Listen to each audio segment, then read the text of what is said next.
Welcome back to the Krusty Fox for another episode of And Just Like Crap, a bad-tempered recap and review of Sex and the City revival series And Just Like That. We've reached the halfway point of this season, and you know what that means. It's time for a death to boost ratings! So don your most tastefully mournful outfit, and let's get into it.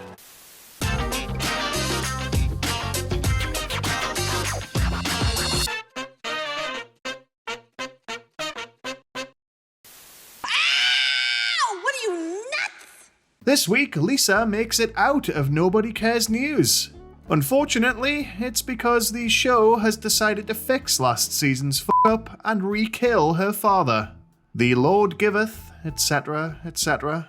In the lead-up, Lisa's back working on the never-ending story, aka her documentary, with new editor Marion, a man who has the brass balls to unironically make fun of the name of Herbert's campaign manager, Chauncey. Lisa naturally allows this to slide by because she's hoping that Marion slides something else her way. To that end, she puts her phone on silent to better concentrate on his dulcet tones, but only succeeds in very clearly hearing him declare that he's married. She shoots, she kicks herself in the tits. The other unintended result of her actions is that she fails to notice a slew of phone calls coming through to inform her that her father Lawrence, previously played by Billy D. Williams, is Billy D. EAD, and so doesn't make it to the hospital in time to say goodbye. Lisa struggles to deal with her guilt, though encounters a welcome distraction when Lucille, the general manager of Lawrence's Newark Free Theatre, somehow gets it into her head that she's the right person to organise the funeral. Over some delicious-looking chicken and waffles, Lucille ultimately gets her way, though promises a tasteful approach, and whips a bottle of hot sauce out of her Michael Kors handbag that looks like it'll give her an hole like a dragon's nostril.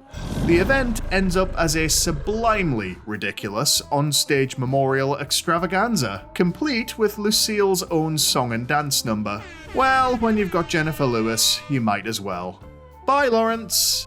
Sorry you had to die twice.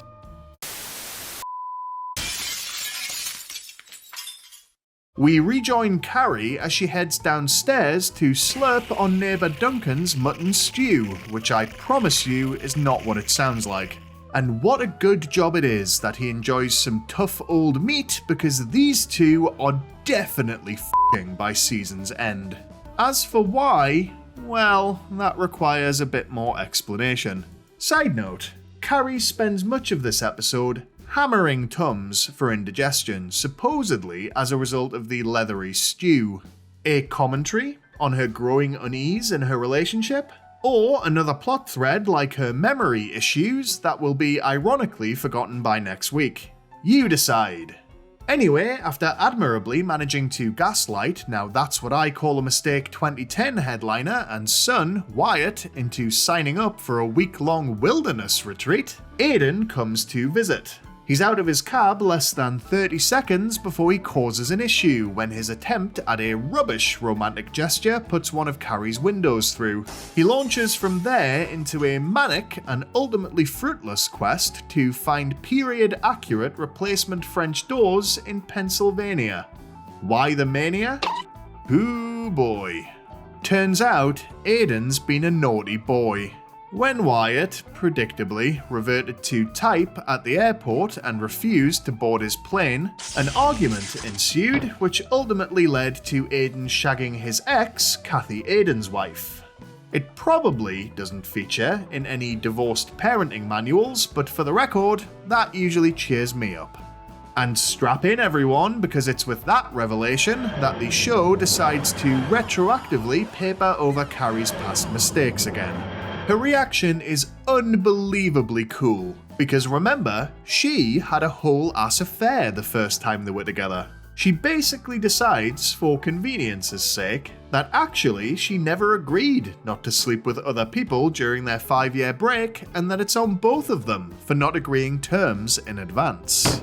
Now, I'm not saying any of that's wrong, necessarily, But even with 20 years of character development, this is not Carrie Bradshaw. And in any event, having identified the problem, they still don't discuss it. Carrie implies that she doesn't want an open relationship, or whatever they'd call this mess, but it's left just as vague and messy, which, to be fair, is a lot more like Carrie. So, all I'm left to assume is that she's got one eye on Aiden and the other peeking through a hole in the floorboards while Duncan changes into whatever stereotypical tweed ensemble he's got laid out for the day. Maybe she's intrigued to see what his mutton dagger can do when it's not popping a semi over Google image searches for Maggie Thatcher.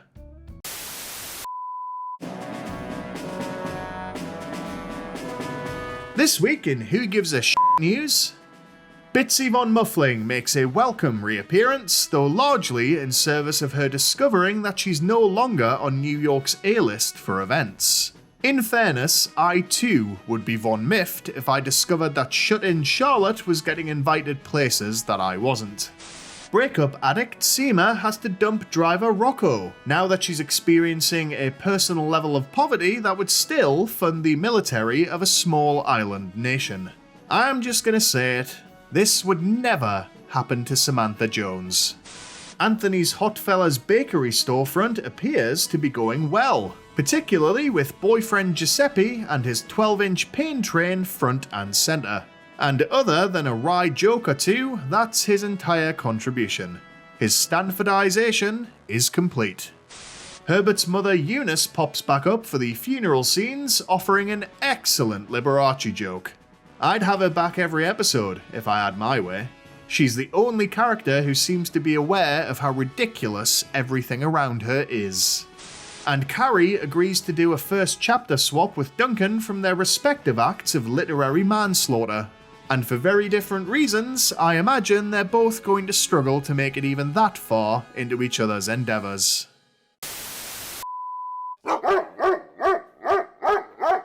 After fleeing her Airbnb under threat of death and Carrie's apartment under threat of nag, Miranda has been staying with new girlfriend Joy, though she recognises the need to get her own place soon to avoid becoming a lesbian cliché. I think that ship might have already sailed. Luckily, Seema has found her an apparently perfect apartment, though it has one regrettable catch. The owners want $150,000 over asking. Miranda objects to this on principle, which is both understandable and woefully naive. Manhattan property prices are objectively insane, but if you're gonna choose to be there, then you're gonna have to do some things that you're not comfortable with. Like a sleepover at Jared Leto's house. She does eventually buy the place, but for similarly naive reasons. The only other viable alternative is a condo that doesn't allow pets, which wouldn't jive with Joy's relatably judgmental Italian greyhounds. Buying real estate on the basis of a weeks-old relationship. Yup, no danger of becoming a lesbian cliché here.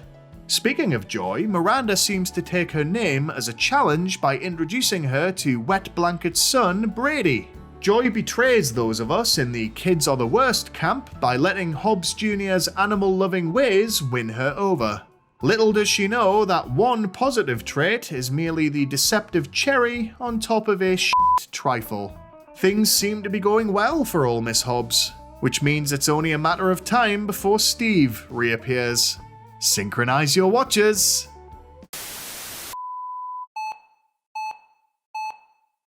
Charlotte is trying her level best, which isn't saying much admittedly, to keep Harry's cancer diagnosis a secret. This is life and we have got to be here for every moment. Okay.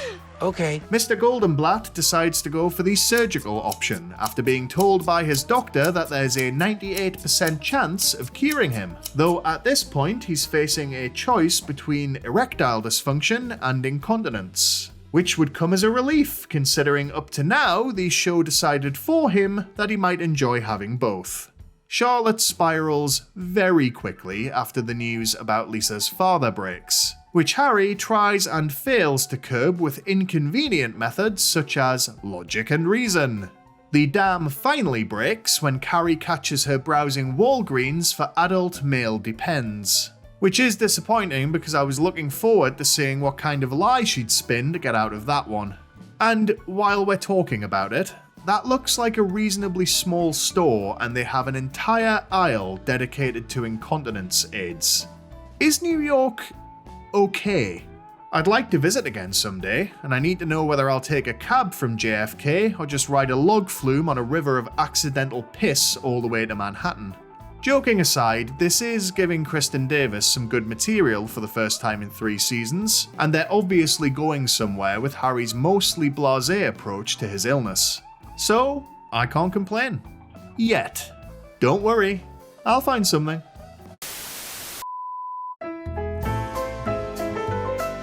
This video's question is, have you ever had someone sweep in without asking and take charge of planning an event? And what happened next? Answers in the comments below please, and the best will overstep its boundaries in the next video. Either way, thanks for watching, don't forget to like and subscribe, and as ever, if you can't be good, be crusty.